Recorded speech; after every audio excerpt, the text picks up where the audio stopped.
That's spicy. Jimmy Garoppolo on there could be a benefit, but have they kind of burned that bridge? We'll say this.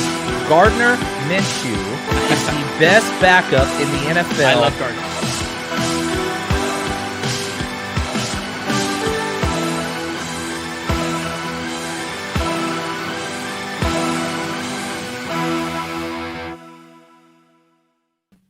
Welcome to 30 Minutes of Football with Legit Football. My name is Brian. It is Thursday, September 22nd, 2022. We are live on YouTube and on Twitter. And if you're listening or watching for the first time, I don't ask this enough. Please go ahead and subscribe. We do this 5 days a week. We're bringing you fantasy content, sports betting content, any type of NFL content you can. And of course, we're going to be going over some news bits, answering viewer questions, fantasy start sit, and previewing Thursday Night Football. And you know who's with me, Rich Jodice, a.k.a. the Pro Football Demon. Rich, we're inching up onto week 3. The NFL machine is full steam ahead. How are you feeling today? I'm feeling great. I did about an hour pregame on TikTok, so I'm ready to go. All right, you got the crowd nice and warmed up. I see a bunch of questions coming in. We might just jump into that. But as always, let's jump right into it. We're going to keep this to the 30-minute format so that we can get ready for the game.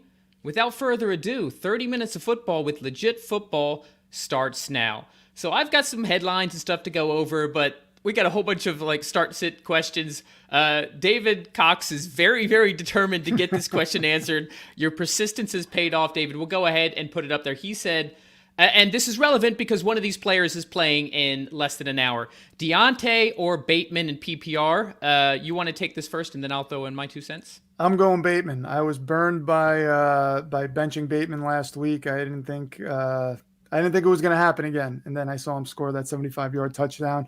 Lamar is showing to be a better passer than mostly anybody has given him credit for. He's going to target Bateman. I'm going Bateman. Yeah, 100% agree here. Deontay does have the higher floor only because Mitch is basically just staring his way every time. But that offense of Pittsburgh is so limited. So the ceiling of Deontay Johnson, I think he averaged 5 yards per throw last week, Trubisky. And he's going up against a pretty good Cleveland defense. Denzel Ward is probably going to be covering Deontay Johnson a lot of the times. Whereas Bateman on the other side, going up against the Patriots, not a lot of strength in the secondary. Such a high ceiling. We've seen it 2 weeks in a row. Bateman is far and away the number one wide receiver in Baltimore. Yeah. Lamar's playing great. We're 100% aligned on this. And a lot of times when you have these start-sit questions, you look at the quarterbacks and who is the better quarterback, who provides more upside. Lamar Jackson by far does. So that's another reason why I would go Bateman. Yeah, go ceiling here. Don't start Deontay Johnson. I think tonight, not excited about tonight. I think it's going to be a slugfest, like AFC North Classic, where it's 13-10. Yeah. So 100% Rashad Bateman. Let's see. We've got Daniel Bayer asks, A.J. Dillon or Josh Jacobs at flex? I think A.J. Dillon has the higher ceiling because he has that receiving ability. And he's one of those guys that is, we said he's the 1A to Aaron Jones is 1A. He might not get taken out at the goal line. Josh Jacobs, you need him to basically get 100 yards on the ground and get in the end zone a couple of times for him to have a viable fantasy day. And with the Raiders offense, the way it's going, I don't see that happening. I'm also in agreement here. I know that Aaron Jones had the big game last week, but Dillon had nearly as many touches. I just think that Bears defense was susceptible more to the outside runs, whereas Dillon's kind of the in-between guys. But Rodgers has said he wants to get these running backs involved. The way to beat the Bucs is actually on the ground. They want to control that clock. So I really think Dillon's set up for a good week. Josh Jacobs, on the other hand, I think the Raiders are going to need to pass a lot to keep up with Tennessee I think that's going to be like a too bad defense kind of shootout. And I don't see a ceiling there for Jacobs. So agreeing with you there, A.J. Dillon. Let's check the chat, see if anyone else. David Cox was very determined to get his Deontay or Bateman in. I hope that you're happy with that. Don't blame us if that goes south, David. David Morazzo, shout out, was on the 49ers Rush and was talking to you earlier on there, so always nice to see you on here as well. Just a nice little comment for the two of us, Jets and Dolphins with incredible wins in week 2. I had to highlight this. Yes. And we talked about this on Monday, but there's no such thing as too much love for the Jets and the Dolphins after the weeks they came up. No, we gotta soak it in while we can. We have tough games coming up this week. Yes, we do. Yeah, we might not be so happy next week. Lawrence asked, Nick Chubb or Najee Harris? Najee Harris scares me. Ordinarily, it would be Najee because of the upside in the passing game, but he scares me because how injured is he? We don't know if he's injured. Whenever I start hearing these things with a running back or any player really, and it's just consistent and it's going week after week, it scares me that we're going to see them on the sideline. So I would lean Nick Chubb if it was because of the circumstance. On any other day, I would go Najee, but tonight I think I would go Chubb. I think most days this year so far, I'm going Nick Chubb. Yeah. We talked earlier about the limits of the Steelers' offense. That applies here too. They've got offensive line issues. They haven't been able to open a lot of holes for Najee. On top of the fact that he's got multiple injuries he still seems to be dealing with, and this offense is just stuck in the mud. On the other side, Chubb has been fantastic. As far as pure runners, might be the one or two best pure running backs. You can talk about multi-purpose backs and all that, but as far as just a pure, just breaking tackles, making guys just grinded out running back, I like Nick Chubb. Fresh off 3 touchdowns last week. The Patriots were able to move the ball on the ground against the Steelers. I could see Chubb doing that, so 100% go with Chubb here. It looks like It's Yeah, that's a very strange name. It's Yeah says, will DeAndre Swift be out? He did go back to a limited practice today. I think this is going to be kind of like a veteran management. Like last week, he didn't practice and then ended up looking good, scored a touchdown. I think this is going to be more of the same. The Lions definitely need him. He didn't really seem to have a setback. I think this is more just managing the injury. You're in agreement there? Yeah, absolutely. Yeah. Let's see. There was a trade thing. All right, Daniel Bear again. My running backs are Christian McCaffrey, James Conner, Josh Jacobs, and A.J. Dillon. That's a nice set of deep running backs. I don't know how big your league is, but that's a nice 4 to choose from. What wide receivers should I trade for? My wide receivers are Mike Williams, Mike Evans, and Olave. Can I touch on this first? Please, go for it. Okay. Being that you have James Conner and CMC, who are big injury risks, I would stay put because your receiving core is not bad. I don't think you really need to upgrade at receiver. Mike Williams, Mike Evans, Olave. I know Mike Evans is suspended for this week. I think Olave is going to see more play down the line. We don't know if Keenan Allen's going to play this week or not, but even with Keenan Allen there last year, Mike Williams still had some nice weeks. CMC and James Conner, I do not trust. I would not want to thin out that running back core because it's pretty solid. Well, here's the thing. I mean, how many can you start? It depends on the format, but typically you've got 2 running backs you can start and 1 flex. That's kind of the standard. We're seeing a lot of more 2 flex leagues. That's different. But let's assume this is 1 flex. And Daniel, feel free to tell us if that's different. You've got trade collateral here, and I'm not super crazy about your wide receivers. One of the headlines I had is that Keenan Allen is practicing again. Mike Williams is hit or miss. Even in that game last week of the Chiefs, was lights out in the first half, disappeared in the second half. We kind of saw that on the course of a season last year. Evans is suspended. He also has injury issues. And Chris Olave is promising, but there's actually a lot of weapons in New Orleans for them to spread it out. So he could have good weeks where he could have bad weeks. So I would, if I were you, upgrade for a wide receiver. How about Bateman? I think Bateman is one of those receivers that is not super, like people are not, he's not Cooper Kupp. People are going to be willing to trade him for the right offer. Look for a running back hungry team. Get one of those guys. Maybe, hopefully, James Conner plays, scores a touchdown, then you could trade Conner away and get a guy like Bateman back. You could actually probably get somebody to overpay for CMC. That's the one thing I'm looking at. You can probably get a very good receiver for CMC. Other than that, I'm not sure I would give up Bateman for any of those other guys. Maybe A.J. Dillon, but I wouldn't trade A.J. Dillon if I was you. Oh, I would take Bateman over Josh Jacobs and James Conner. But you and I differ on James Conner. We had that in the preseason. Well, that's what I'm saying. I'm saying I'm not sure I would give up if Bateman. you were the other. I wouldn't give up Bateman for those guys. Well, we don't know who's in Daniel's league. Maybe they're susceptible. Maybe they're gullible. But yeah, Daniel, let us know. Let us know if you're able to make a trade. Come back to the show next week. I like this. I think what we'll do on, and you won't be on every Thursday, but if we have you on, we'll do these we'll start the first half being just like whatever questions you guys have for us, and then we'll because we don't need to spend 30 minutes talking about Steelers Browns, so I like this format. Let's go on to another one. We've got Tad Newt asks Carr or Stafford this week. I flipped a coin and didn't like the outcome. I would love to know which outcome that was. But just answering the question first, Rich, Carr or Stafford this week? I think I answered this on TikTok too, and I'm leaning Stafford. I don't like what I'm seeing at all from that Raiders offense. What's great here is you have not Deontay. You have my God, I'm drawing a blank on Devontae Adams. There you go. You have Devontae Adams. You have Cooper Mitch Kupp. Trubisky in the middle is throwing you off. He's like staring you down. And that Patriot uniform next to him. Yeah. I'm probably going to lean Stafford here. I just don't like what I've seen from the Raiders whatsoever. Not that I like what I'm seeing from the Rams, but I like that a little bit better. Especially, I like the coach better too. So.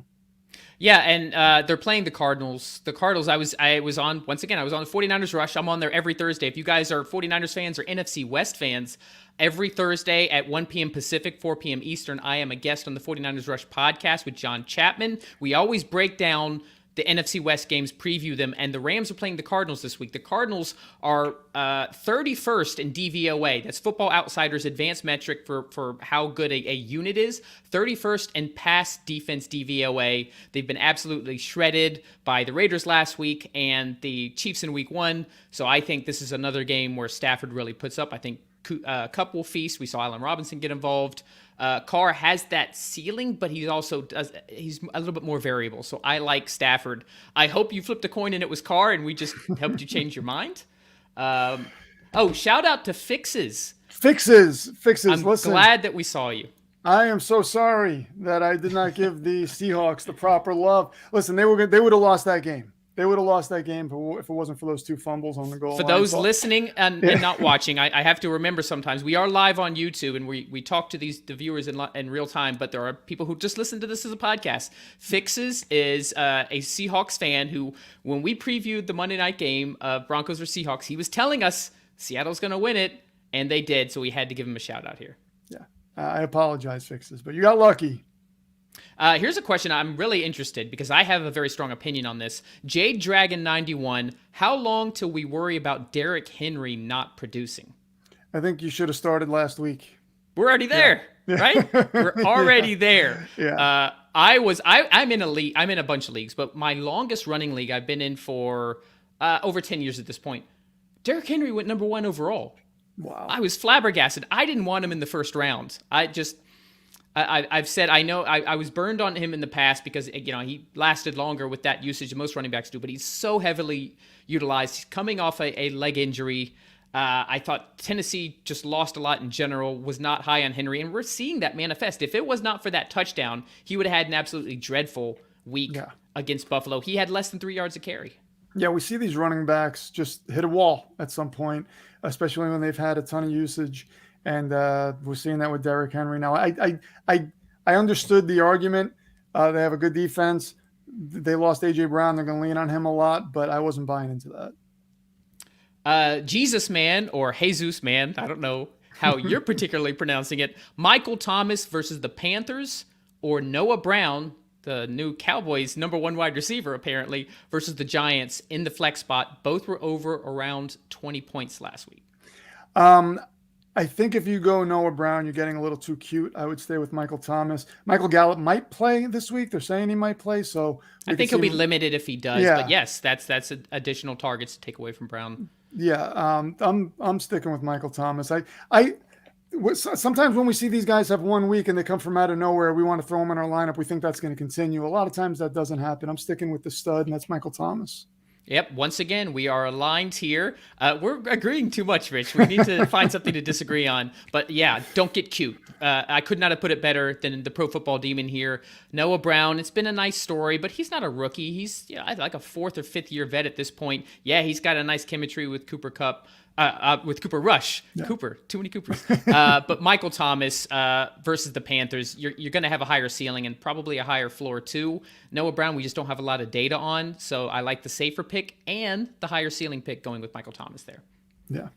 All right, Tagger Rooney. Should I trade Henry for Kamara and Carter? I'm guessing that's Michael Carter from the Jets. Henry for Cook, straight up. That's Dalvin Cook. Or keep Henry, half PPR, by the way. If you can get Kamara and Carter, I would get off. Well, I'm not going to suggest you leave the chat, but get on your phone and make that happen right now.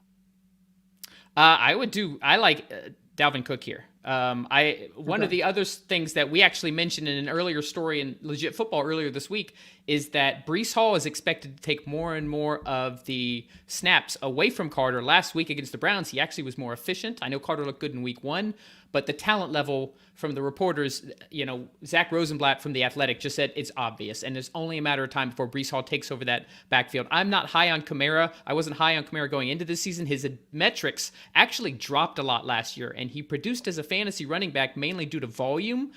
But Dalvin Cook, the reason he was not a top 5 running back last year is because of touchdowns. He only had 3, whereas his touchdown projection should have been much higher. So he's a prime candidate for what they call touchdown regression to the mean, meaning that the opportunity he's getting, I know he didn't have a good week last week, but none of those Vikings did, not even Justin Jefferson. I think the best days are ahead for Cook.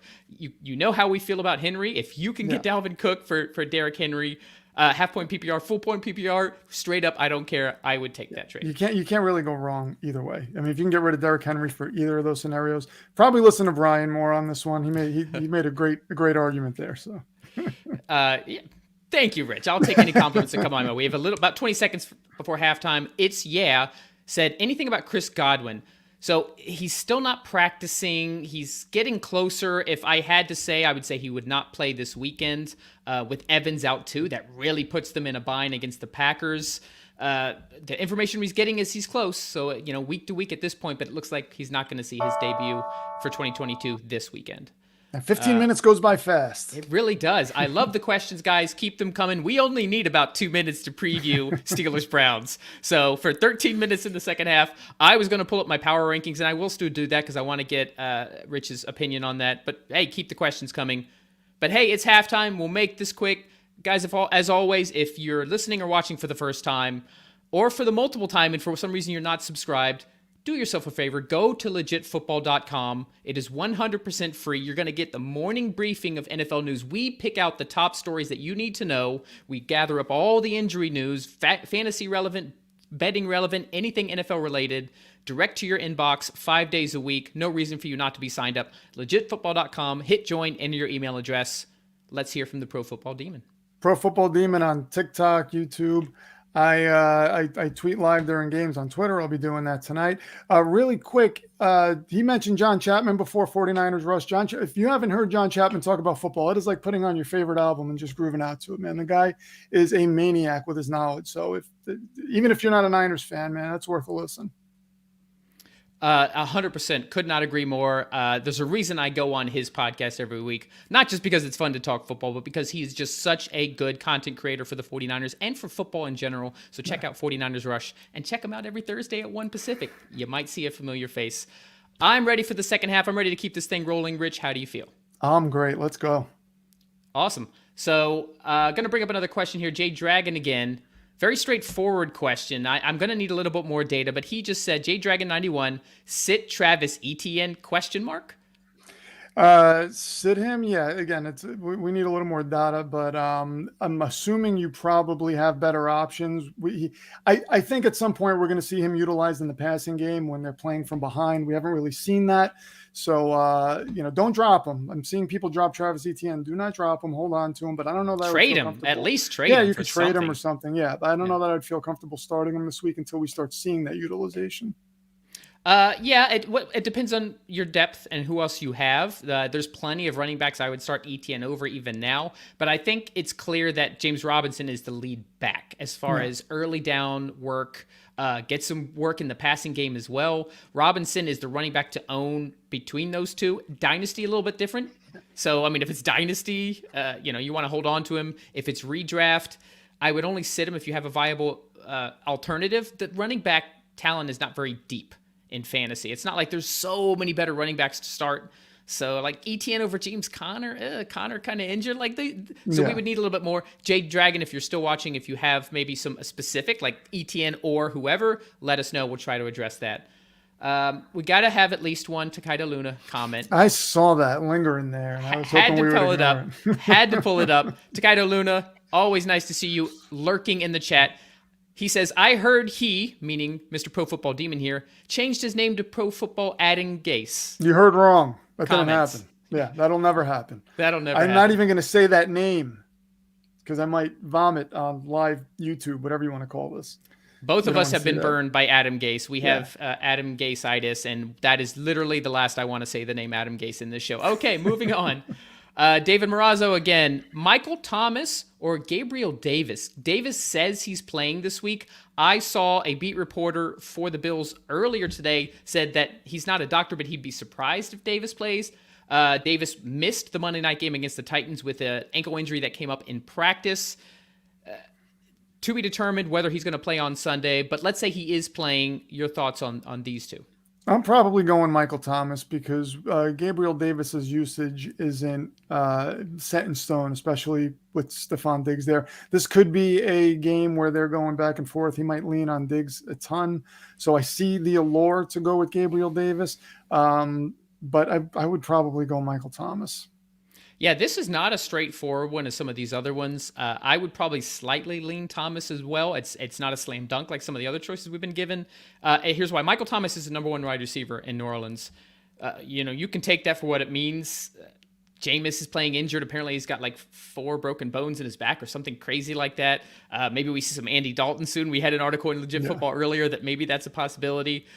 Gabe Davis, at this point, a little touchdown dependent. Luckily, he did score in his one game so far. But Stephon Diggs is far and away the number one wide receiver in Buffalo. He's getting the targets. He's absolutely destroying with 3 touchdowns last week against the Titans. So I'm going to give the edge to Thomas just for that reason. And let me just add one more little note here. Sometimes, even if Jameis doesn't play or if Jameis is banged up and we see the backup come in, as we're seeing with Cooper Rush, sometimes these backups come in and they just run the system the way it's supposed to be run. They don't do anything flashy. They just run the system. So that could benefit Michael Thomas too. Chuck the Bucket. Absolutely love the name. Chuck the Bucket says Hines, that's Nyheim Hines for the Indianapolis Colts, or Alexander Madison for the Minnesota Vikings as a better handcuff back. Alexander Madison right now, because what are the Colts doing? We don't. What are they? We don't know what they are. Madison is in. I mean, this past Monday aside, Madison is in the much better offense. So I would go Madison. So I'm going to answer this slightly different. Hines actually has a little bit of value now. Especially with the lack of pass catchers in Indianapolis. They are using Hines a lot more than the Vikings are using Madison. Madison is a straight-up handcuff. He's a backup. If Dalvin Cook gets injured, disagree. Madison, like let's say between Jonathan Taylor getting injured and Dalvin Cook getting injured, Madison absolutely as a pure handcuff is better than Nyheim Hines. But Hines you can actually get value from now. So... Well, let me just say one thing, though. Madison could eventually be a league winner. Hines doesn't have that upside. That's true. I guess it depends on what you need. Let's say you're thin at running back and you only have one roster spot. You need to win now, Hines, because Hines could actually give you some points. You could put him in a flex. If he in a PPR league, especially full point PPR, he actually has a fair amount of value now. But if you're just looking for a stash, somebody you're not planning on starting, yes, I agree. Madison could be the one when Cook gets injured later in the season that you plug in, that everybody's fighting for on the waiver wire, but he's on your bench. So yes, I like that as a hedge there. All right. So one thing I want to do, and guys, feel free to keep the questions coming. But one thing I wanted to do, and I'm going to go ahead and do it now, is I'm going to share my power rankings. We have a power rankings show every Wednesday. We debuted it yesterday. It's with Jimmy Ray of NFL Stats on Twitter. That's at NFL_stats. A lot of you probably follow him. He's got 140,000 followers. We're going to be drafting our power rankings every single Wednesday. It's at 3 Pacific and 6 Eastern if you want to watch live. But I did my own power rankings before, and I wanted to get Rich's thoughts on my personal power rankings because the draft altered slightly. So I'm going to go ahead and share this here. Sorry for the small graphics. I did this myself. I am not a graphic designer. I hope you can see it well enough. So just high arching, and guys in the chat, feel free to give us your thoughts too. These are my personal power rankings leading into week 3. I'm not seeing anything that I would really argue with so far. I do think maybe the Cowboys are a little high. I don't know. I know that they beat the Bengals. I don't know that they're a better team than the Bengals. The Lions you have way down. I would put the Lions above probably the Dolphins right now. Whoa, I would jeez. put the Lions at about 8 right now. I mean, I'm super high on the Did Lions. Anthony bribe you to say that No, before? he did not. He did not. He's glowing right now with your love of the Lions. But the Lions are 1-1. The Dolphins are 2-0, and they Lions just have beat. Very nice offensive line. They do. Defense is a little bit of a question. That's the only question mark is the defense, but they do have a pretty good pass rush, which helps. So I'm very high on them. I think the Patriots are a little high. I would have the Jets above the Patriots too. Oh, look at you, Homer. One 15-point comeback with a minute and a half, and all of a sudden you're like, put the Jets ahead of other teams. They don't have Garrett Wilson. They don't have the new Justin Jefferson. So a couple of the things that were mentioned on Twitter, we did share this, and surprise, surprise, not everyone agreed with our rankings here. The Cowboys were mentioned. We actually had them in our mutual draft a little bit lower because Jimmy was the one who drafted them, and he drafted them at 18. So I was a little bit higher on the Cowboys. Not because I'm high on Dallas in general. I'm not. I don't think they'll make the playoffs, but there's just a lot of not good teams. But another one, and I put this in up on the screen here, Fixes said Bucks over Eagles. So a lot of people had a problem with me putting Philadelphia second. The reason I did that, they looked amazing Monday. Yeah, I've never seen this under Sirianni with Jalen Hurts. That is far and away the best I've ever seen the Eagles look on both sides of the ball against a Vikings team that you and I are both pretty high on, who looked dominant against the Packers in Week 1. Yeah. That's why I haven't seen the Bucks look dominant yet. They've got problems on offense, mainly injury related, but still, as it stands right now, I just think the Eagles are a more complete team. That's why I put them at 2. Yeah, and the Chargers, I think, are a better team than Kansas City. They happen to lose. Patrick Mahomes threw a couple of balls that should have probably been picked. But, I mean, yeah, there's not – with that upper portion, I don't really have too many problems. Yeah, that was, I 100% agree. I think the Chargers are a better team, but I can't put them ahead of Kansas City when they just beat them. A couple of the other mentions, a lot of people thought the Giants were too low. I know they're undefeated. I have them personally at 22nd, but, I mean, you have to take these things into context. I think this is purely a testament to how well Dable is coaching, that he's able to get this team that is honestly not very talented on paper to win. But they beat a Titans team that just got destroyed. And they had to have a 2-point conversion at the end of the game to do that. And they eked out a victory against my 32nd team, the Carolina Panthers. So I'm not ready to crown them or put them in the top 10 or even the top 15. Now, if they beat the Cowboys this week, okay, we'll make sure that the Giants get moved up. Yeah, and that's the thing is we're not sure what to expect from the Giants. We're not thinking they're going to go in. I think they're 2-0, but we tend to see something like that, and then we start jumping to all these conclusions. They're not a well-oiled machine. They happen to win a couple of games. They don't look bad. We thought they were going to look bad. They don't look bad. That's about it, though. They're not a team that you're really going to have faith in. Takaido Luna, and this was starred. So we have a internal chat where our producer, Anthony, who is a Lions fan, can star certain comments that he wants me to pay attention to. Surprise, surprise. He starred the one where Takaido Luna says, listen, the Lions are going to beat the Vikings this week. By the way, I don't have your picks yet, but since we're on this specific subject, do you have the Lions beating Minnesota this week? Straight up or points are we talking about? I don't know what the spread is. The spread is 5.5 for Minnesota. I think man, it's 5.5, 5, somewhere in there. 5.5. Yeah, because you like the Vikings and the Lions. I like the Vikings. This is going to be tough for me. My heart's telling me to go with the Lions, even without the points. Because I just saw Kirk Cousins. I saw Kirk Cousins really. Anthony did bribe you. I'm convinced now. I don't think he did. No, I'm just. I'm just. The Lions look like they're playing with a lot more passion. And again, this isn't a team that is devoid of talent on the offensive side of the ball. When you put that together with Jared Goff behind a good offensive line, that's a team that can score points. And Kirk Cousins, man. In a big game, I'm back to not trusting him, the guy who was our dark horse MVP. Maybe Jared Goff should have been our dark horse MVP. I'm giving credit to that Eagles defense. They shut down Jefferson, too. It wasn't just Cousins. They shut down Dalvin Cook. They shut down that entire Kevin O'Connell exciting Vikings offense. Yeah. That's why I have them at number 2. Yes, I confirm the spread is 5.5. It is in Minnesota. You still have to send me your picks. So but we'll see if it changes. We'll see if it changes. Guys, if you don't already tune in, tomorrow at 1 p.m. Eastern, 10 a.m. Pacific, we'll have our Week 3 game picks against the spread. I've already put them up on Twitter, but if you want an explanation, it's going to be me flying solo tomorrow. Rich is not able to come. He'll be on hopefully all the other Fridays going forward. I had a guest that had to drop out, so it's just going to be me talking about games for 30 minutes. I can definitely do that. Takaido Luna, straight up, I got the Lions winning by 8. All right. Well, that's big coming from Takedo. Daniel Bayer says, should we be trying to buy Juju? But again, it's a context question. We probably need a little more context, but I don't know that I would buy Juju. I don't know that I would buy many people on this Kansas City offense because other than Patrick Mahomes, because we don't know what they're going to do. You had a question this past week about CEH and Dynasty. Is he a sell high? I think he is a sell high. I don't think his value is ever going to be this high. Right. He's not a back that's going to get goal line touches or anything like that. So, I don't know that I'm buying players because we don't know what the usage is going to be going forward. It depends on what you can get him for, as usual. I don't know that he's a guy I would trust to start unless you don't have much depth at wide receiver at all.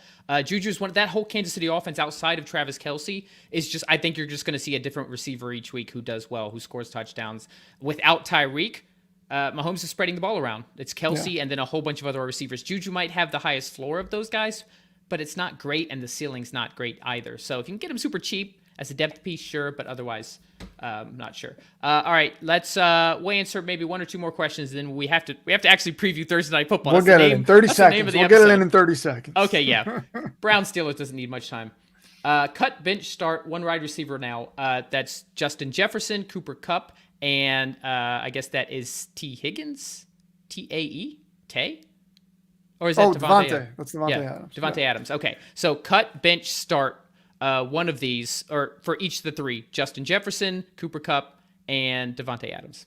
Cutting Devontae Adams, starting Cooper Kupp, and benching Justin Jefferson. Yeah. It hurt to say all those things. It did. It's interesting. I'm just going to go contrarian because we've agreed way too much. And I'm going to say same thing. Cut Devontae Adams. Start Justin Jefferson against the Lions. That secondary. Sorry to say it, Anthony. Justin Jefferson is going to have a bounce back game this week. Cooper Kupp, you can count on him, money in the bank. But I think Jefferson's going to have another one of those high ceiling games. All right, let's see. All right, that's no more pressing questions. So let's take the last minute and 12 here to preview. We've got the Pittsburgh Steelers taking on the Cleveland Browns. The spread here is interesting. It is at Cleveland. The Browns are favored by 5.5 on Run Your Pool. So it was 4.5 in points bet if you read Legit Football correct. So Rich is not making that number up. I'm definitely high on the points here. I don't think that a Browns team that struggled to beat the number 32 Panthers in our power rankings, and just lost to your New York Jets, should be favored by nearly a touchdown against a division foe in the Pittsburgh Steelers. Your thoughts? Yeah, I'm going with the Steelers here. I'm taking the points. I think the Browns will win. I don't think it's going to be by more than 4.5. I don't think they're going to run away with this game. Typically, we look at the quarterbacks to see who's the better option, but flip a coin right here. Probably Jacoby Brissett, but I do pick the Browns as a winner here, but I joked earlier, but I really wouldn't be surprised if it's 13-10, right? Yeah. So if you're doing a DFS on a Thursday night, start the kickers and the defenses. I think you'll be rewarded here. But yes, this is actually my number 15 confidence. You guys will see my confidence rating tomorrow or on Twitter. This is my second highest confidence that there's no way the Browns are going to win by 6 points or more against the Steelers. All right, guys, I love this format. Like I said, I think we might change this Thursday to just like viewer questions / a tiny little, snippet of Thursday night preview. Rich, post-game press conference, how you feeling? I feel great. I love the questions. This helps me too because I have a lot of start-sit questions myself, and when you guys ask these, it makes me think about it. So fire away whenever you see us on here. We're here for Rich. We're here to help the Pro Football Demon. That's why we all exist. It's all about me. It's all about you. And I'm okay with that. Guys, thank you so much for listening or watching. As I said at the top of the show, I'm not saying this enough. If you're listening or watching for the first time, please make sure to subscribe. I'm doing this 5 days a week. We've got fantasy on Tuesdays, Monday night preview, and a recap of the Sunday games on Mondays, Thursday night preview, and now listener questions on Thursdays, power rankings on Wednesdays, and game picks in a week look ahead on Fridays. The Pro Football Demon is with me for a lot of that stuff, so make sure to hit subscribe. Thanks for listening or watching. This has been 30 Minutes of Football with Legit Football. Enjoy the game. We'll see you tomorrow.